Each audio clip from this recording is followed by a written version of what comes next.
Melati kuntum, tumbuh melata. Sayang merbah di pohon cemara. Assalamualaikum, mulanya kata, saya sembah pembuka bicara.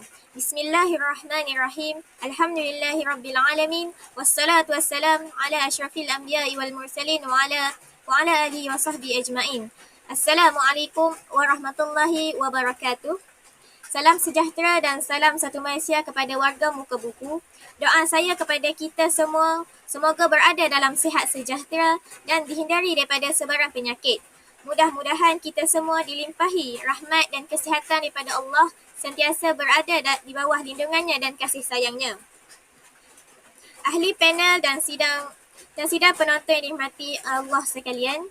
Pertama dan selamanya syukur Alhamdulillah hanya dipanjatkan kepada Allah, Tuhan sekalian alam. Kerana dengan limpah kurnia dan izinnya, dapat kita bersama-sama bersua pada hari ini. Selawat dan salam buat junjungan besar baginda Nabi SAW dan juga ke atas keluarganya serta sahabatnya.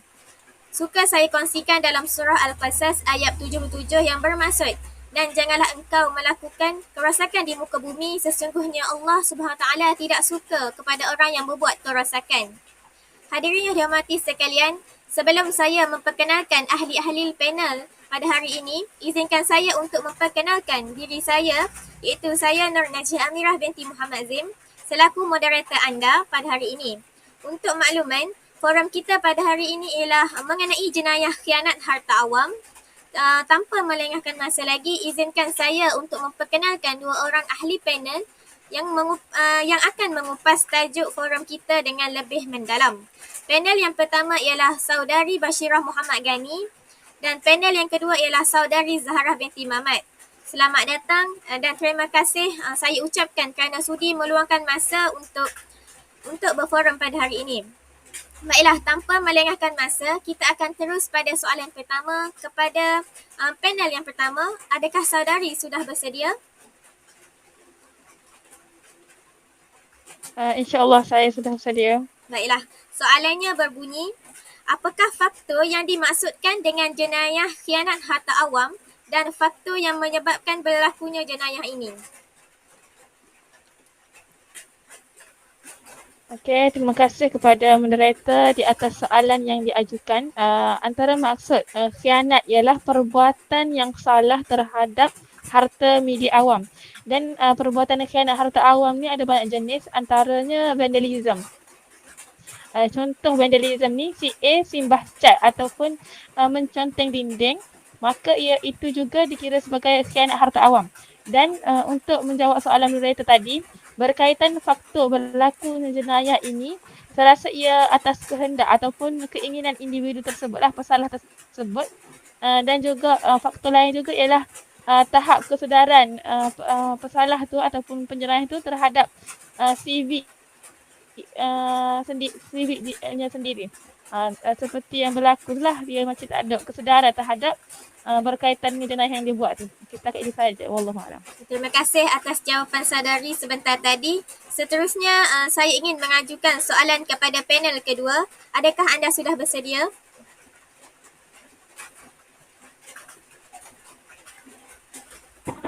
InsyaAllah sudah bersedia. Baiklah. Soalannya, apakah jenis hukuman yang boleh dikenakan bagi orang yang melakukan jenayah khianat serta awam dan prosedur untuk mensabitkan kesalahannya?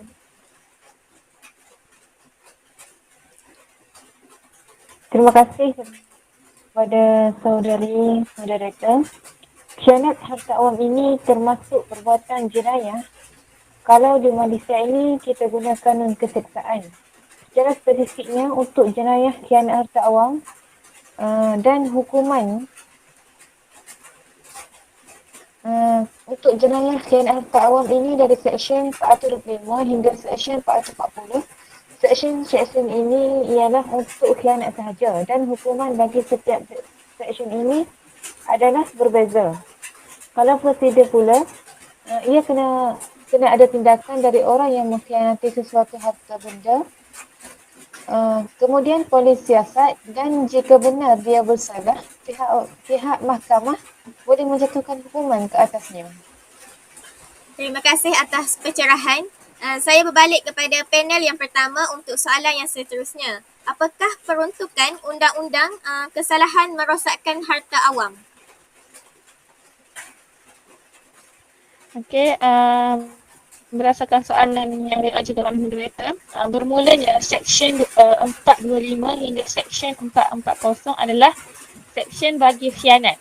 Dan bagi menjawab soalan dari moderator tadi, contohnya pada Seksyen 427, melakukan khianat dengan jalan demikian yang menyebabkan kerugian RM25, contohnya yang dia rosakkan itu adalah telefon awam. Mungkin individu penyerah tersebut itu merosakkan gagang telefon ataupun sebagainya yang mana harganya tidak sampai pada RM25. Jadi bolehlah kita guna Seksyen 427 ini sebagai seksyen lah bagi kesalahan tersebut. Okey, wallahu alam. Baiklah, terima kasih. Soalan seterusnya untuk panel yang kedua. Bagaimanakah cara untuk mengelakkan atau mengurangkan jenayah khianat harta awam di negara kita?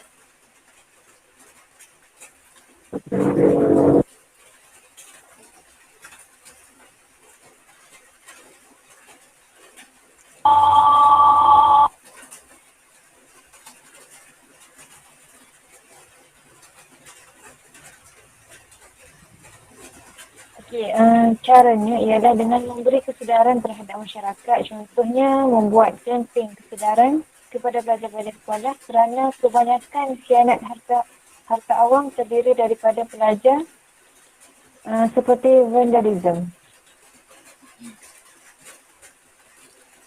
Terima kasih. Selanjutnya untuk panel pertama, apakah kesan yang akan ditanggung oleh pesalah oleh pesalah yang melakukan jenayah khianat harta awam? Adakah akan memberi kesan negatif terhadap kehidupan pesalah? Okey, terima kasih kepada moderator. Soalan yang agak menarik. Tentu sekali ianya akan memberi kesan negatif terhadap pesalah. Namun ia juga terpulang kepada individu tersebut. Kepada pesalah tersebut lah. Ada juga pesalah yang melakukan kesalahan tapi dia mengulangi lagi kesalahan tersebut dan tidak mengambil kesedaran daripada kesalahan yang sebelum ini.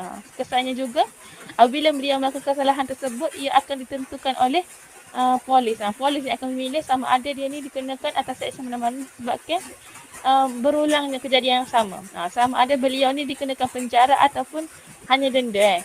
Jikalau keluarga mereka membayar denda tersebut, maka kesannya juga akan kepada keluarga lah, mana keluarga terpaksa menampung pembelanjaan membayar denda tersebut. Okay, itu saja, wallahu alam. Baik, terima kasih panel pertama. Okey, saya tuju terus kepada panel kedua. Jikalau seseorang itu dituduh melakukan kesalahan khianat harta awam, bagaimanakah seseorang itu ingin membuktikan kepada mahkamah yang dia telah dituduh?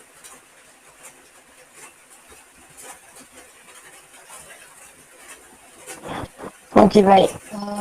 Bagi soalan tersebut ialah peguam memainkan peranan dengan menanyakan dulu kepada penuduh adakah dia buat ataupun tidak. Jikalau dia kata dia buat, maka peguam boleh tolong dengan meringankan hukuman mungkin sebab dia tersalah langkah. Tapi jika penuduh itu kata dia buat, peguam kena tengok pertuduhan dia. Contoh pukul 10 individu itu dituduh, maka ini dipanggil sebagai LAB, iaitu orang yang dituduh itu masukkan borang notice of LAB. Kita bagi tahu pihak pendakwaan, pihak mahkamah yang kita berada di tempat lain ketika kejadian itu berlaku. Sebab itu peguam kena tanya orang yang kena tuduh itu pada kejadian itu. Kejadian itu berada di mana dan dia cakap dia duduk di tempat lain. Kena ada saksi lah untuk mengukuhkan lagi pernyataan orang yang dituduh itu. Terima kasih atas penjelasan yang panjang lebar. Sekarang kita sudah masuk pada pusingan yang terakhir. Soalan untuk saudari Bashirah, adakah jenayah khianat harta awam akan memberi kesan terhadap masyarakat dan negara?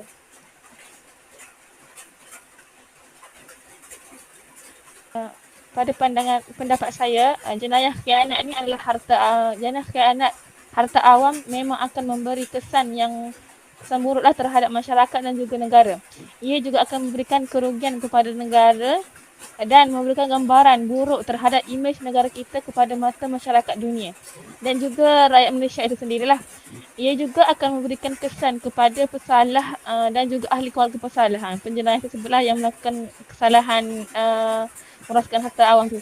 Cuba kita bayangkan sekiranya terjadi pada ahli keluarga kita, na'udzubillah, tentunya kita akan merasa malu ataupun merasa aib lah terhadap kesalahan tersebut. Jadi ia sangat memberi kesan lah yang tidak baik kepada mentaliti ahli keluarga persaudaraan dan juga generasi akan datang. Okey, setakat itu sahaja. Wallahualam.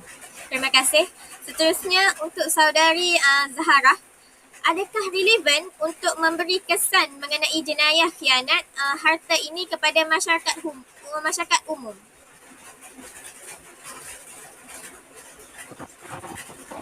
Ya, memang relevan untuk memberi kesedaran kepada masyarakat memandang khianat awam ini sering berlaku. Sebagai tambahan, kalau nak bagi kesedaran dan kalau kes ini berlaku, ia kena bagi hukuman yang berat. Barulah masyarakat akan nampak dan sedar akan perkara seperti ini. Terima kasih. Secara kesimpulannya, untuk mengelakkan kes ini sering berlaku, pihak mahkamah sendiri yang akan jatuhkan hukuman. Bila mahkamah sering mengendalikan kes seperti ini, mereka akan rasa bahawa orang awam ini tidak ambil ikhtibar. Sedangkan hukuman dah pernah jatuh kan. Jadi dekat situlah hakim akan fikir sesuatu untuk memberi kesedaran kepada orang awam supaya sedar yang akan kesalahan begini tidak boleh dibuat main-main. Okay, baiklah, kita sudah berada di akhir forum. Terima kasih kepada semua ahli panel yang sudi hadir untuk membicarakan tentang forum kita pada hari ini. Semoga forum ini menjadi wadah bagi melahirkan anggota masyarakat yang harmoni dan harapan saya agar forum ini juga mampu memberikan informasi yang bermanfaat buat semua penonton live Facebook pada hari ini. Okay, ingin saya petik sedikit pantun. Warga Facebook sekalian, kalau berjalan dah sampai ke batas, kalau berkayuh dah sampai ke pulau, kalau mendaki dah sampai ke puncak, kita telah sampai kepada penghujung bicara. Bunga seraja di atas bara, jatuh ditimpa buah berangan. Andai kata tersilap bicara, kemaafan jua kami pohonkan. Saya mewakili semua ahli panel mengucapkan setinggi-tinggi terima kasih kepada semua warga yang sudi join live forum kami pada hari ini. Sekian sahaja untuk hari ini.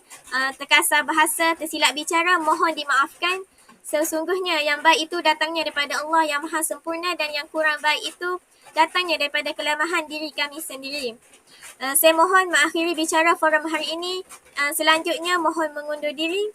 Sekian, wabillahi taufiq wa hidayah. Wassalamualaikum warahmatullahi wabarakatuh.